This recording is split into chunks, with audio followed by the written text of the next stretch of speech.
Então tá, pessoal, vamos lembrar um pouquinho o que a gente viu na semana passada. A gente fez uma revisão, falamos sobre o quê? Idade Média. Idade Média. Média, feudos, cruzados. Não.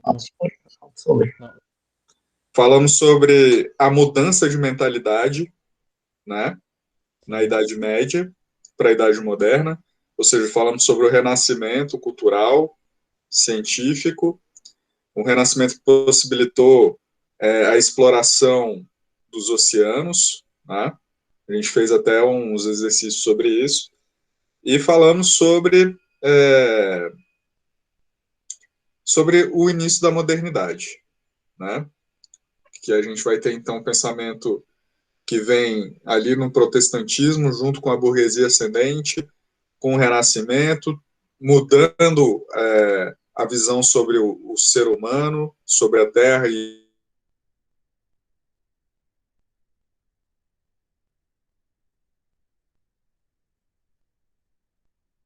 a gente vai tendo uma nova concepção de mundo sendo criada, né? Então a gente vai saindo ali da Idade Média, indo para a Idade Moderna, com um monte de coisa mudando ao mesmo tempo. E aí, pessoal, eu queria chamar a atenção de vocês para o Moodle, beleza? Eu quero que vocês deem uma olhada ali no tópico expansão comercial e marítima / colonialismo. Tá legal? E aí a gente vai ler alguns trechinhos aqui de uma lei, né? E vamos assistir uma entrevista com o historiador Alberto da Costa e Silva. Belezinha? Pode ser? Eu vou apresentar então aqui a minha tela e aí vocês me ajudam na leitura. Top.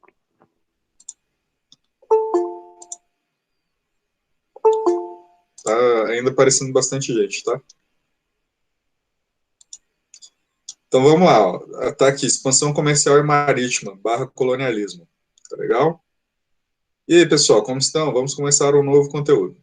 Nas próximas aulas, iremos trabalhar com a expansão marítima e comercial e seus desdobramentos.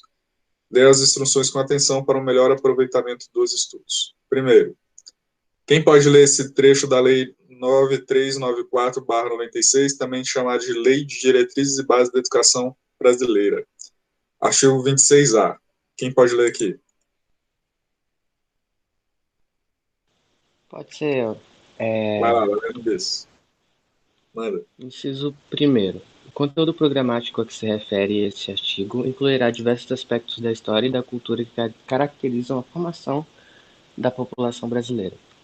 A partir desses grupos étnicos, tais como estudo da história da África e dos africanos, a luta dos negros e dos povos indígenas no Brasil, a cultura negra e indígena brasileira e o negro e o índio nacional, resgatando suas contribuições nas áreas social, econômica e política pertinentes da história do Brasil, dada pela Lei nº 11.645 de 2008. Massa. Então, o artigo 26A diz assim: nos estabelecimentos de ensino fundamental e de ensino médio, públicos e privados, torna-se obrigatório o estudo da história e cultura afro-brasileira e indígena. Então, é obrigado, a gente tem que estudar a cultura afro-brasileira e indígena. E tem uma lei que diz que isso é obrigatório, beleza? Que é a Lei de Diretrizes e Bases da Educação. Por qual motivo, razão, circunstância é obrigado a gente ter que estudar história da África e história indígena? Alguém pode me dizer? Pode falar, Tainá. Não, falei. Porque foram eles que, basicamente, foram os povos negros e indígenas que construíram a nossa sociedade. Tipo, a cultura deles Construir a nossa faz civilização. parte de muitas... Exatamente. A cultura deles faz parte de muitas coisas que acontecem até hoje. Muita coisa que a gente faz parte da cultura deles também. E a cultura deles também é nossa. Massa, mas por que tem que ser uma lei para a gente estudar isso? Essa é a minha pergunta. Eu preciso de uma lei que me faça estudar a história do Antigo Egito? Não. Ou que me faça estudar a história da Idade Média Europeia? Não. Você sabe por quê? Porque sempre foi estudado. Velho. O estudo de história sempre teve em vista a Europa, beleza? Então é algo relativamente novo essa obrigatoriedade da gente estudar a história da África e a história dos povos indígenas. Quando eu era da idade de vocês, a gente não estudava isso, não era obrigatório, beleza? E nem na minha faculdade, eu formei em 2005, nem durante o meu período universitário, eu estudei obrigatoriamente a história dos povos indígenas, obrigatoriamente a história dos povos de origem africana no Brasil, beleza? Eu estudei porque eu quis. Então, eu fui atrás de estudar África, África 1, África 2, né? Fiz meus conteúdos de África. Não estudei os povos indígenas brasileiros mais do que o apresentado em América, né? A gente tem América 1, 2 e 3. E aí a gente aprende sobre o continente, né?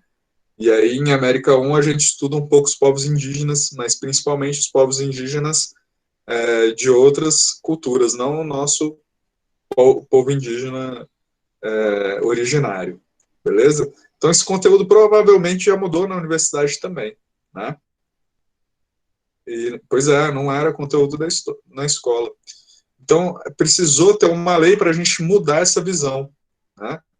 Eu estava conversando com o pessoal do terceiro ano sobre como existe uma cultura racista mesmo, de achar que existem pessoas melhores ou piores, de acordo com sua raça, de acordo com seu status social, etc. Isso é difundido até hoje no Brasil, né? Então, esse conhecimento, né, sobre a lei ajuda a gente a ir mais profundamente nas nossas próprias raízes, beleza? Então, não tem mimimi, é uma obrigatoriedade, é lei, beleza? Que fala que a gente tem que estudar a história africana e dos povos negros no Brasil e dos povos indígenas, beleza?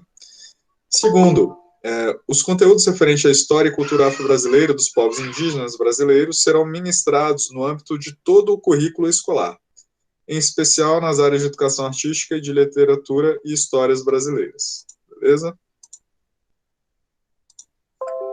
Então agora a gente vai assistir essa entrevista com o historiador Alberto Costa e Silva. Deixa eu tentar...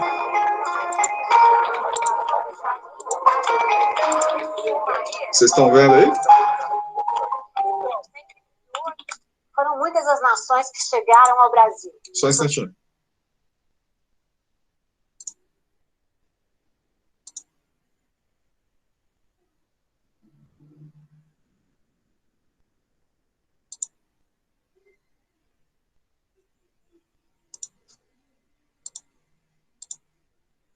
Vou botar daquele jeito que põe na guia.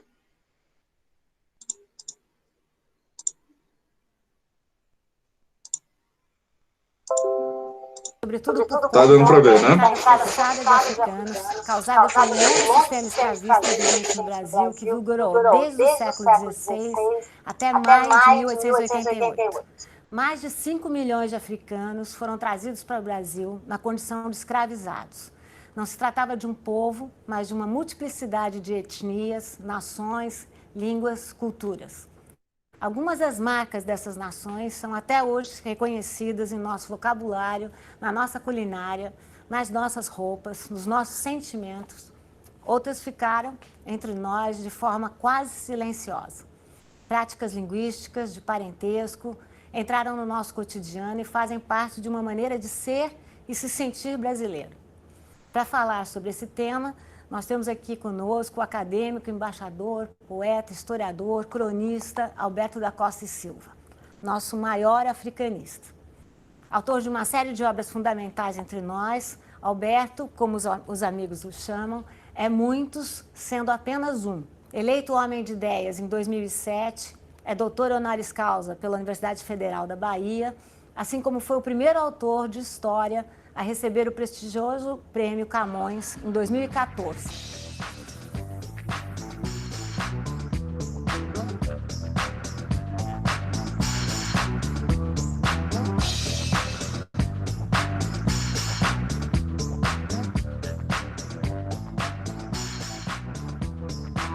Alberto, é uma alegria e uma imensa honra ter você aqui para realizar essa entrevista. A alegria é sempre minha de estar contigo. Obrigada. Bom, eu vou começar com o próprio Alberto, fazendo uma citação sua. O Alberto, no seu livro Um Rio Chamado Atlântico, diz: o Brasil é um país extraordinariamente africanizado. Por sua vez, em toda a costa atlântica, podem-se facilmente reconhecer brasileirismos. Há comidas brasileiras na África, como há comidas africanas no Brasil. Alberto, como é que se deu essa dinâmica cultural entre Áfricas e Brasil? Desde o início, os navios que traziam os escravizados traziam também notícias, traziam plantas, traziam animais, traziam conceitos novos, que foram-se... E quando voltavam do Brasil para a África, levavam daqui. Então você trazia de lá o azeite de dendê e levava a mandioca. Trazia determinados tipos de palmeira, trazia os coqueiros que vieram, é bem verdade. A África recebeu da Polinésia, mas vieram da África, caíram no Brasil e as praias brasileiras são todas cobertas de coqueiros. E as mangueiras se espalharam pelo país. Vinham da Índia, passaram pela África, e da África vieram para o Brasil. E o que voltava no navio? Voltava aguardente, voltava as técnicas de fazer farinha, voltava a batata, voltava o tomate. Quer dizer, houve uma simbiose espantosa, em que você andando pela costa da África, fazendo de automóvel o percurso entre Gana e Lagos, na Nigéria, e pela estrada litorânea, é como se você estivesse no Brasil, se você estivesse no Nordeste do Brasil. Mas como é que foi a dinâmica? Se misturaram ou simplesmente foi uma troca? Houve uma troca e uma mistura. Houve soma, multiplicação, troca, divisão, houve de tudo. E de tal forma as coisas se mesclaram. E se, como eu gosto de dizer, amulataram, que aqui e lá, que é difícil distinguir muitas vezes o que nasceu o que é de uma parte, o que é da outra. E, geralmente as duas partes estão confundidas.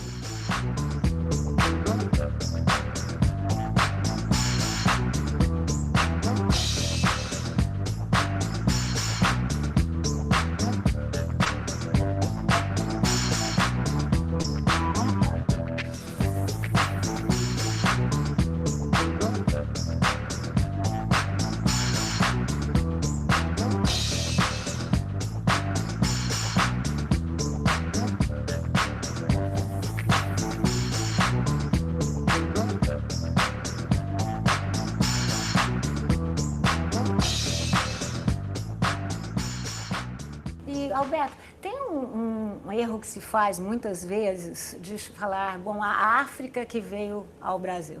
Quais foram as várias Áfricas que entraram no Brasil, mesmo que compulsoriamente? Você tem vários grupos que foram predominantes.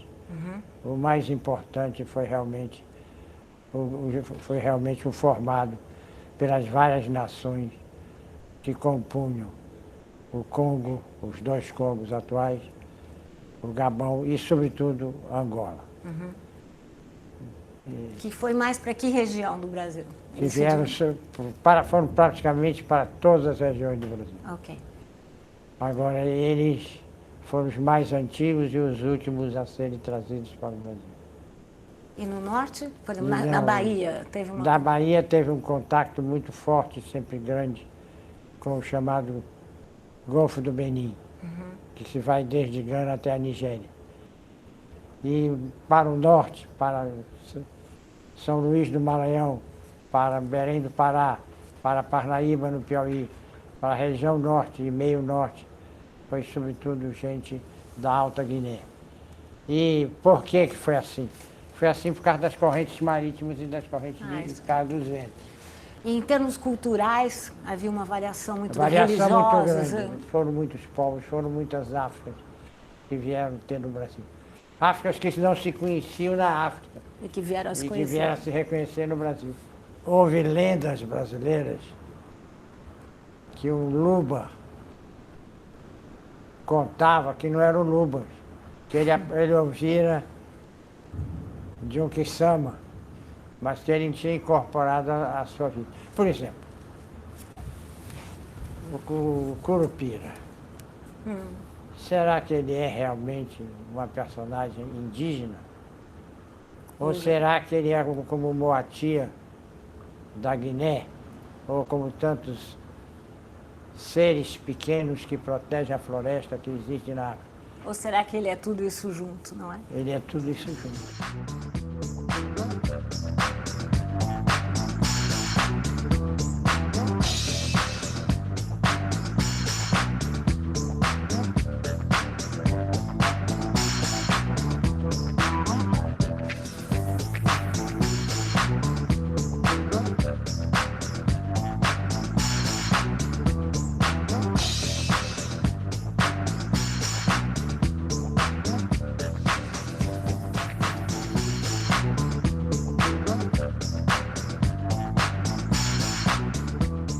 Porque na África há também um anão que protege a floresta e que anda com os pés para trás, para iludir os caçadores, como o Curupira faz no Brasil.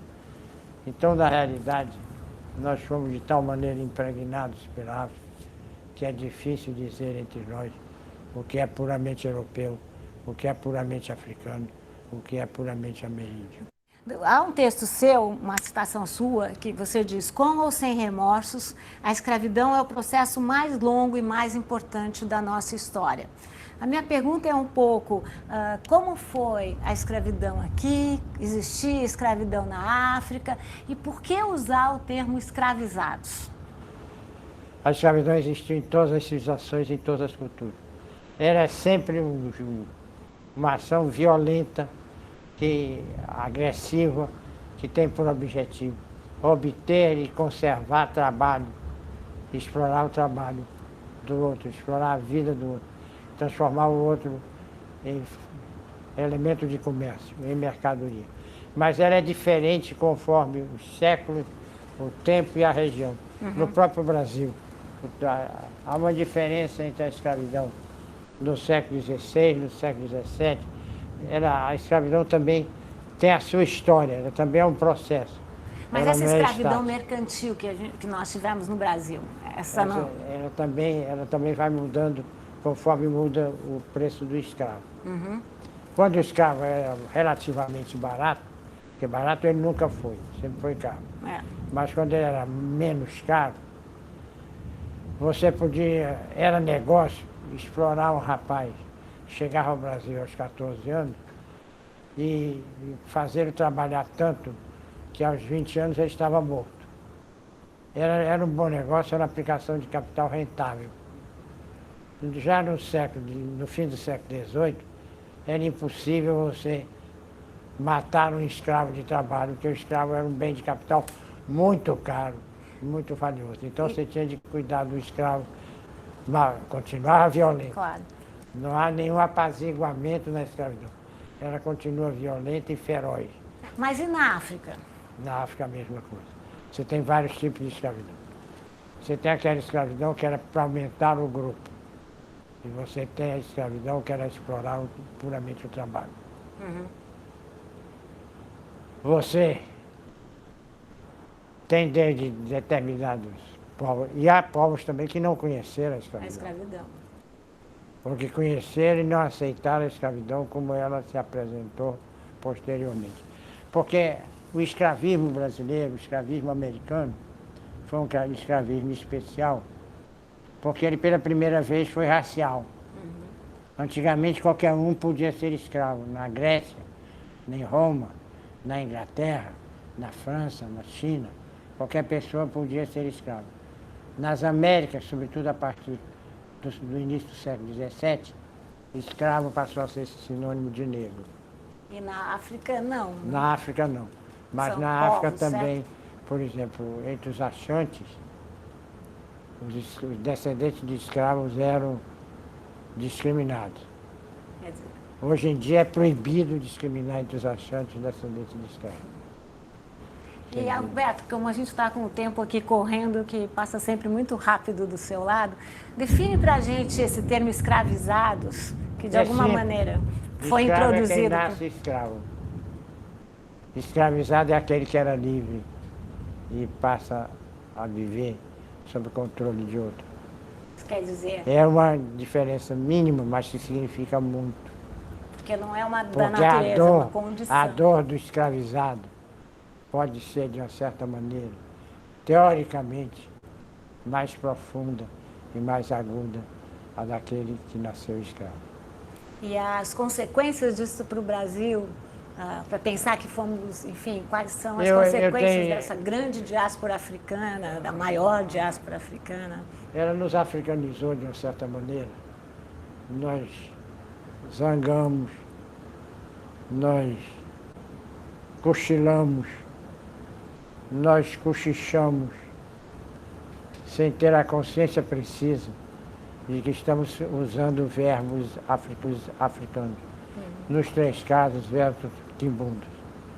Quer dizer, palavras quimbundas, que definem coisas que o brasileiro faz normalmente no dia a dia. Fungar. Não estou fungando agora. Mas não tem a consciência clara de que estou fazendo alguma coisa, que estou denominando alguma coisa com a palavra africana e não portuguesa. Uma palavra africana que se aportuguesou, que virou português. Uma coisa que eu queria dizer, para deixar bastante claro, é que nós precisamos acabar com esta mania de culpar o passado pelas nossas mazelas do presente. O presente tem suas injustiças, porque nós que somos do presente não soubemos, não quisemos ou não pudemos resolver. Traduzimos o racismo de novas maneiras, não Novas é? maneiras. No passado, temos que julgá-los pelos critérios do passado. São critérios de julgamento duros. No presente, pelos critérios do presente. Alberto, muito obrigada por essa entrevista tão brilhante. E a você de casa, obrigada pela companhia. Eu queria dizer que todas as entrevistas dessa série estão na internet, no endereço futura.org.br/entrevista. É só clicar e acompanhar.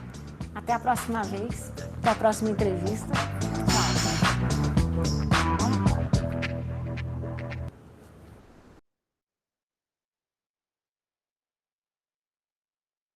E aí, galera, conseguiram assistir? Sim. Conseguimos. O velhinho tá mais devagarzinho, né, e tudo, mas você vê que tem um conteúdo muito maneiro, né? Grande africanista e traz aí conceitos importantes, né? Faz a diferenciação do escravizado para o escravo, né? Qual que é a diferença? O escravo, ele já nasce escravo. O escravizado era alguém que não era, passa a ser.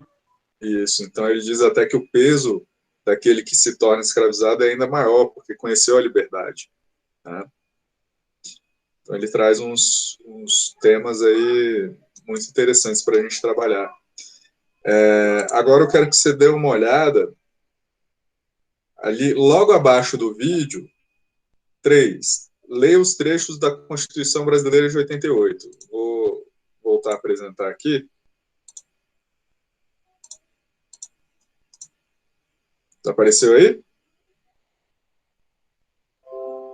Apareceu. Sim, tudo bem. Parágrafo 2º. O ensino fundamental regular será ministrado em língua portuguesa, assegurada às comunidades indígenas também a utilização de suas línguas maternas e processos próprios de aprendizagem. Então, na nossa Constituição, a gente tem até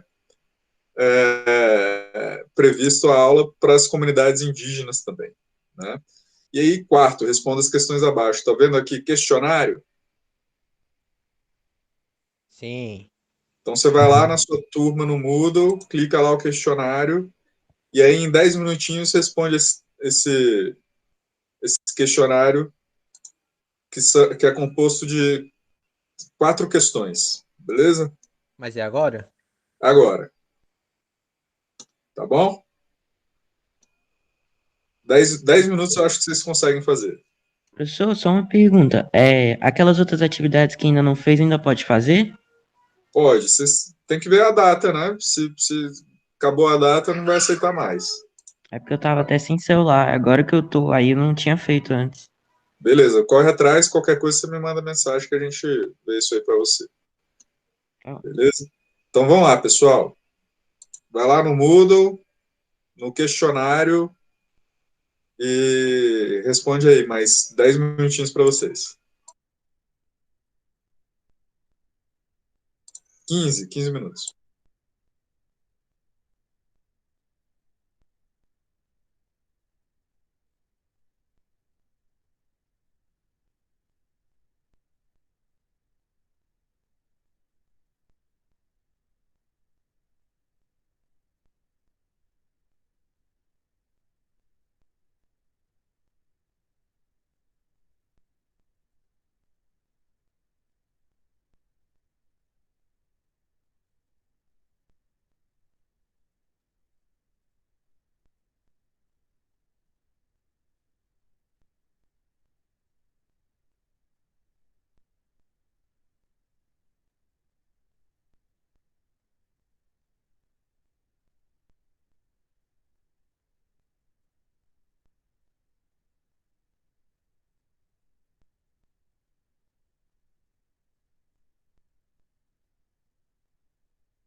E aí, galera?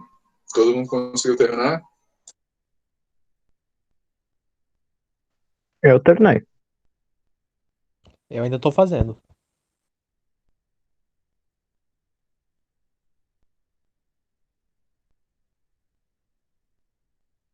Beleza.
Terminando, galera? Sim.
Beleza, galera.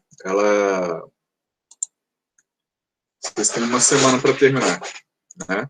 Então vamos falar sobre a última questão, que é a questão mais interessante, né? Uma questão do PAIS, né? Então vamos lá. Questão 4. Durante toda a história, todos os povos tiveram suas histórias respeitadas e levadas em consideração. Certo ou errado? Errado. Erradíssimo, né? Infelizmente. Muito errado. Infelizmente, errado. Os povos não... o ser humano não tem o hábito de respeitar a história dos outros povos. Isso é uma coisa muito recente, né? No ano que vem a gente vai ver a formação da ONU como uma tentativa desse respeito acontecer, mas na história humana, infelizmente, o respeito a outros povos é algo raro, né? Então, realmente, durante toda a história, todos os povos tiveram suas histórias respeitadas, está errado, né? Por isso, é possível dizer que nos dias de hoje existe disponível para o grande público um conhecimento variado a respeito do continente africano. É verdadeira essa frase ou é falsa? Verdadeira? É falsa também. Eu mesmo falei para vocês que nem na minha graduação eu tive muito contato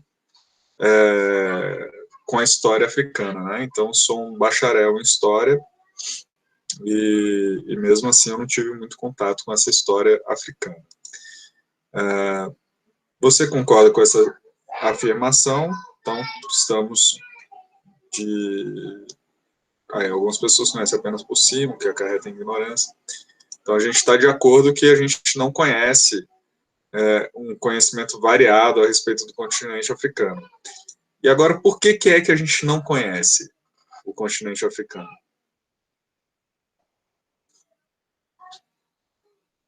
E a sua história?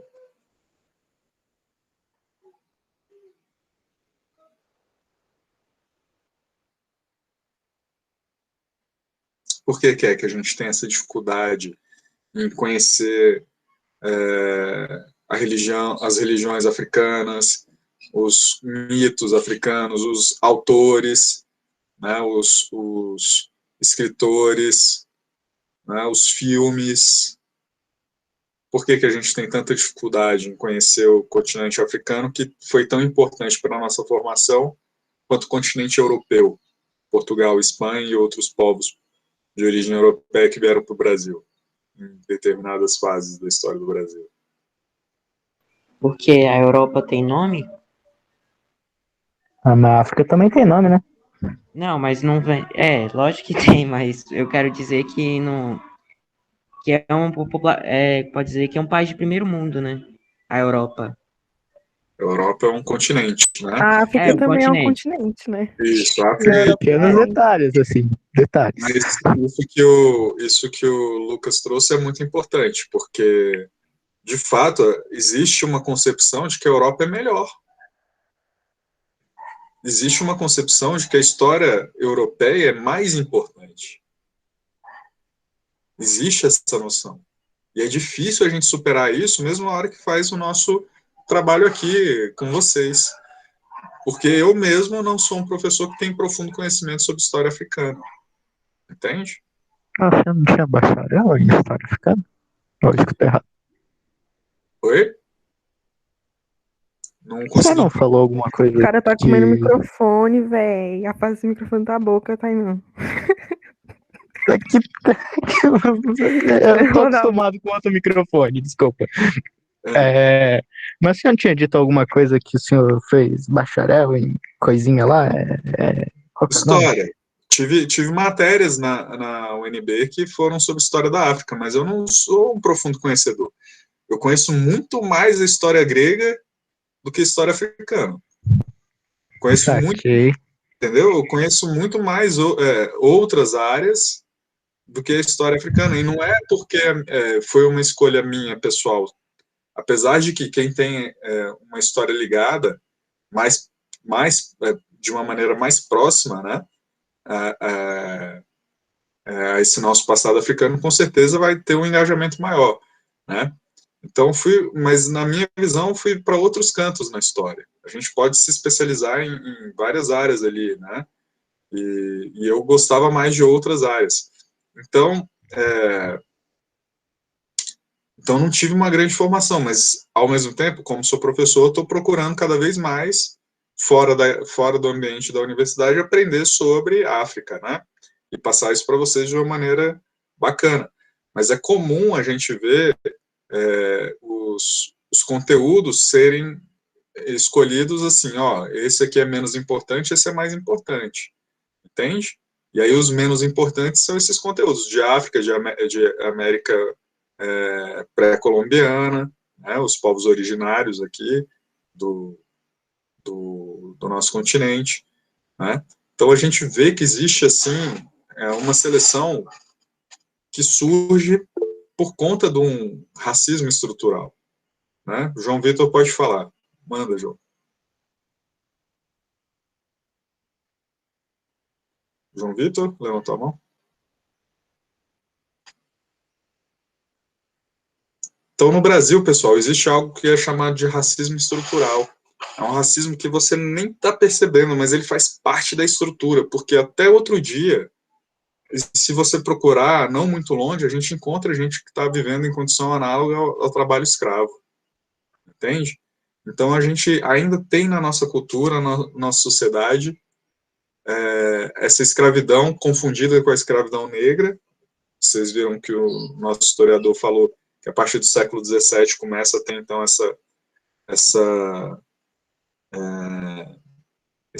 essa compreensão de que a escravidão ela é negra, ela é racial. Antes disso, a gente não tinha isso tão dessa forma. E a gente traz isso para os dias de hoje, beleza? Então, a gente vai ficando por aqui. Eu vou passar a chamada para vocês e vocês têm uma semana aí para fazer esse exercício. E aí, quem não entregou exercícios, fala comigo. Vocês vão ter um prazozinho aí para entregar, mas tem que começar a fazer, né, pessoal? Senão vai ser complicado. A gente já está chegando no final do bimestre. Quem não fez nada ainda, tem que fazer. Beleza? Então, só responder aí o Google, formulário, e aí estão livres. Belezinha?